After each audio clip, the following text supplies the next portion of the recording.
What's up? This is Hoppe Hour. I am your host, Ryan Hoppe, and on the phone line is one of the best comedians out there and friend of the show. John Jacobs, the one and only, is on Hoppe Hour. How has everything been, man? You are just a guy. You're a very hyper comic, but you do it in a very likable way. That's what I love about you. Thank you. I appreciate that. I try to bring a positive energy to the stage. You know, I'm very silly. People have told me I look like Ronald McDonald without makeup on. You know, I'm basically a clown, but I also try to do some decent jokes in between. Do you feel like as you get older, your comedy is beginning to grow up and get a little bit more serious, or are you going to always be the same, like, big kid at heart? Well, I think I'm always going to be a big kid, and my comedy has gone more towards, like, the tired Vegas act. I mean, I run a bunch of these, like, open mics around the city and do some one-nighter bar shows. So a lot of it now is just me talking to the crowd. You know, I love doing crowd work. I love seeing what the people are thinking about. But, yeah, I think I've gotten sharper over the years, and it's just about being able to handle any situation at this point. It's like, you know, nothing I could see is really going to surprise me. I've had a woman flick a lit cigarette at me, you know. Like, I've had people try to come up to the stage. Like, at this point, you know, I'm just having fun. You know what I like about you? I was thinking about it. You're kind of like the P.T. Barnum of local Tampa comedy when you have these open mics. The weirdest crap happens when John Jacobs has an open mic. Yeah, I mean, I think I tend to attract, I don't know, some sort of drama or something, because it seems like, yeah, if I just set up shop somewhere, it's only a matter of time before some drunken train wreck happens. You know, I just like to see entertainment. I like to be entertaining. For me, life is all about just having as much fun as possible and being positive and happy. I also like the fact that you are a big fan of the Fast and Furious movies. Like, I've never met anybody.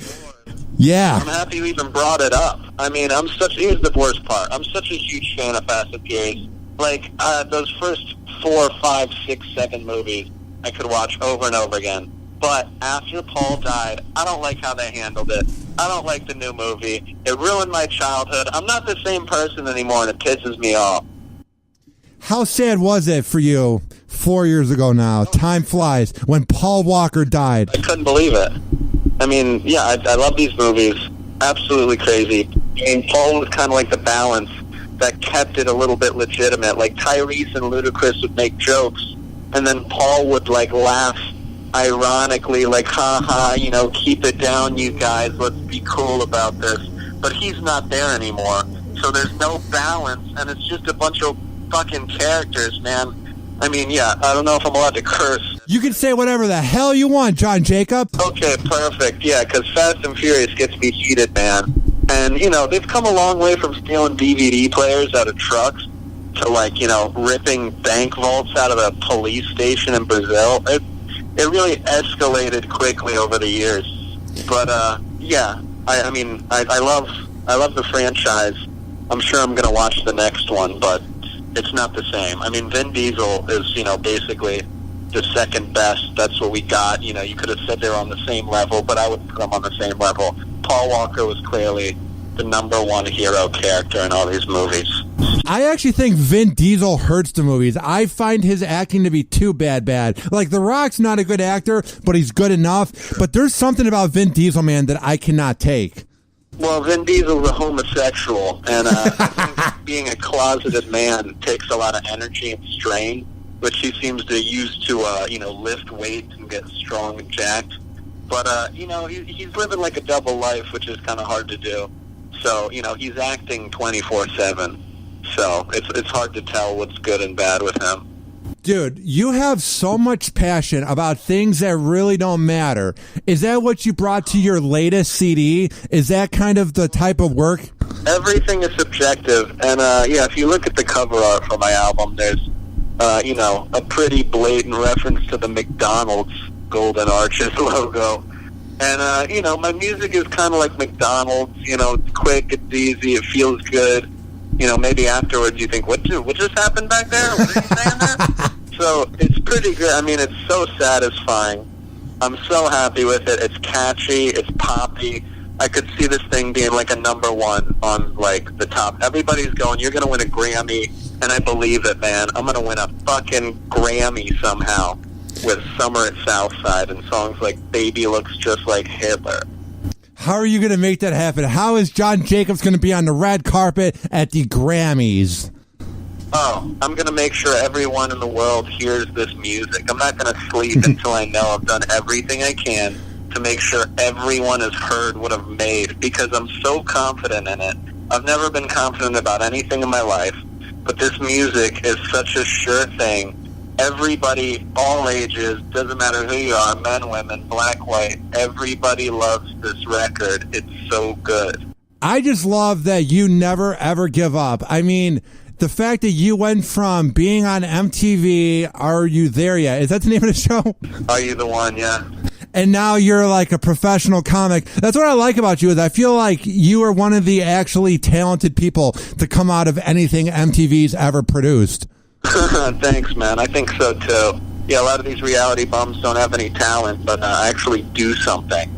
So that's fun. But I love everybody who was on reality. They're great people. I don't want to keep rehashing it because I've had you on Hoppe Hour about 2 times, but I just want to ask you again, for people that don't know, what was it like being on that MTV show? How weird was it? What was it like?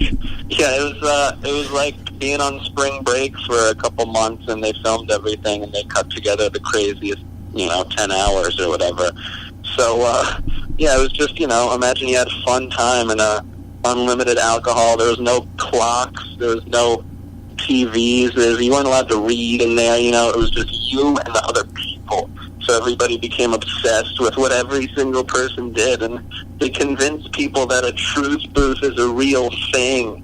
And, love is decided by this machine that scans you with lasers. And if you don't get it right, we're not going to win the money. So we got to send the right couples in on dates. Just like a lot of crazy made-up situations that basically end in young people getting drunk and having sex. So it was a pretty good time. How many of the girls did you bang? Like, was everybody basically an Eskimo brother? Buddy. What? No, other people they made it look like I had sex with at least one person, but no, I didn't have sex with anybody. Are you kidding me? You didn't get laid on an MTV reality show, John Jacob? I could have at one point, but it wasn't with the person I wanted to.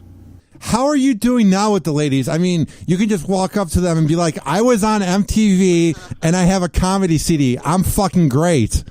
No, I was on and off with a girlfriend for a long time over whatever, but, we're off now. I don't know. I see people every now and then, and I don't know. It's a mess. Dude, you sound really down on yourself. Like, you should have confidence. You're John fucking Jacobs. Listen, it's not about confidence. It's about, I don't know. I've been around for a while, and I've done a lot of stuff, and I don't know.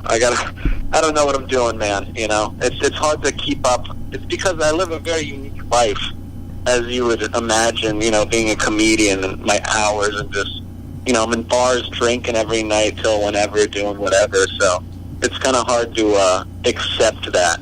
This will be quite the thing to move on from, but what I want to ask you is, you're from Washington, D.C., so you know about the cold. You know about the frigid weather. How annoyed are you with Florida freaking out that we have a month of 50-degree weather? It's really pissing me off. Oh, I love it, but I don't care because I feel cold in my house. I don't like it. I get it. I mean, yeah, that's why we live in Florida, because we're better than the cold. We don't deal with that shit. So we have the right to get mad at the cold. We go, screw this, I don't live here for this shit. Dude, I live in a house, it's like a little bungalow. It's like $500 a month, and I don't have any heat in there. And I had to go to Walmart to buy a new blanket, dude. It's cold. But it's not like that cold, but it sucks. Yeah, yeah, exactly. I mean, it's, we get to, but I think that makes you appreciate the warmth that much more, All you got to do is have 2 bad days a year, and then you go, oh, man, I love the heat. It's so great. I feel like we take it for granted, man. Like, we can go to the beach at any time. People in Milwaukee, Wisconsin can't say that. Wild. No, not at all. It's insane. I think Florida's like the best place in the world, which is why they take so much hate. All these places, oh, Florida's stupid and dumb. It's like, yeah, it sounds like you're just mad you don't live here. I'm not talking about you. You're talking about me. What is your take on Florida overall? When people ask you about it, how do you break it down? Well, some people call it the second chance state, which is, basically a place people go who, don't want to be where they're originally from. And it's a place where people go to just be on their own and exist. We're all on an island just, like, floating around, just minding our own business. And, it's simple folks. It's simple folks who just want to live life. You said it perfectly, man. I think it's people that, like, I got fired from a show in Cleveland, so what was I going to do? Hang out in Cleveland and be a janitor for the rest of my life? So I got a second chance here in promotions, John Jacobs. It is a second chance place. It totally is. It's a great place. I mean, yeah, it's a good place to start over and make a life for yourself. And, everybody's just trying to survive. Now, you're surviving. You're doing well. I do think at some point you're going to get your big break. But, like, where do you want to see yourself in 5 years? Like, where does John Jacobs want to be in 2023, basically? Oh, man, 5 years? I want to be playing arenas around the world doing this music. Baby and Hitler. Yeah, no, dude, the music is so epic. And as a stage production, I know it could be so big. So, yeah, if we have the opportunity to make it happen, we're definitely going to ride this thing out forever. Where can people find the CD? Because I want them to really check it out, because I hate when people go on YouTube, but they don't actually support local comedy and comedians. So how can people check out your work? You can stream the whole thing for free and watch all the videos we have out right now at summeratSouthside.com. Or you can buy the album on iTunes, or you can just buy it from the website, summeratSouthside.com. So, yeah, John Jacobs, Stick Martin, Summer at Southside. Well, dude, keep up the good work. If there's ever a time that your car can somehow make it out to Newport Richie, where I record my show, because my friend lets me use this setup, you are more than welcomed. Thank you. And speaking of Fast and Furious, my car is actually a 2001 Mitsubishi Eclipse Spider GT, which is what Tyrese drove from Too Fast and Furious. Same year and everything. And that's exactly why it cannot make it out to places like Newport Richie, because it's a 16-year-old car, and it's on its last legs. I don't even fill the tank with gas, because I don't think it's going to last a whole gas tank, and I don't want to have that extra $15 invested in that car when it finally kicks out. So every time I drive my car, it might be the last day of my life. Keep up the good work, man. I do expect big things from you. It's always fun having you on Happy Hour, and keep up the good work, my man. Thanks, man. Congrats on the Best of the Bay. Aw, thank you. I forgot about that. I try not to let it get to my head, but I do appreciate that. Of course. Oh, yeah, of course, man. Yeah, keep it real, dude. All right, thanks, bro. Happy Hour. Happy Hour.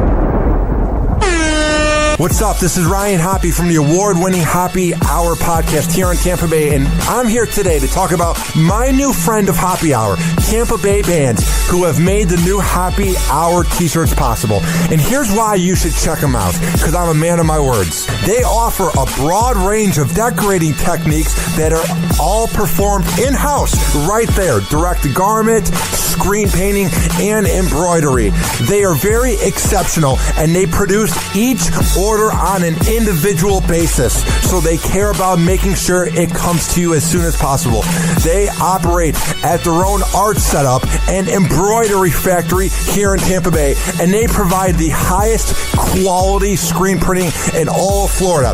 And guess what? They use the top-notch equipment and top-grade inks to ensure that their direct-to-garment prints are reached at a standard that they can be proud of. And maybe you're going, oh man, how can I get into contact with such a great company? Trust me, it's not hard. It's not rocket science. All you have to do is give them a call right now at 813-374-9544. That's 813-374-9544. Or you can visit them right off of West Shore Boulevard in Tampa Bay. That's at 4817 South West Shore Boulevard. And go to their website, TampaBayBands.com. Trust me when I say that they are the best in the Bay.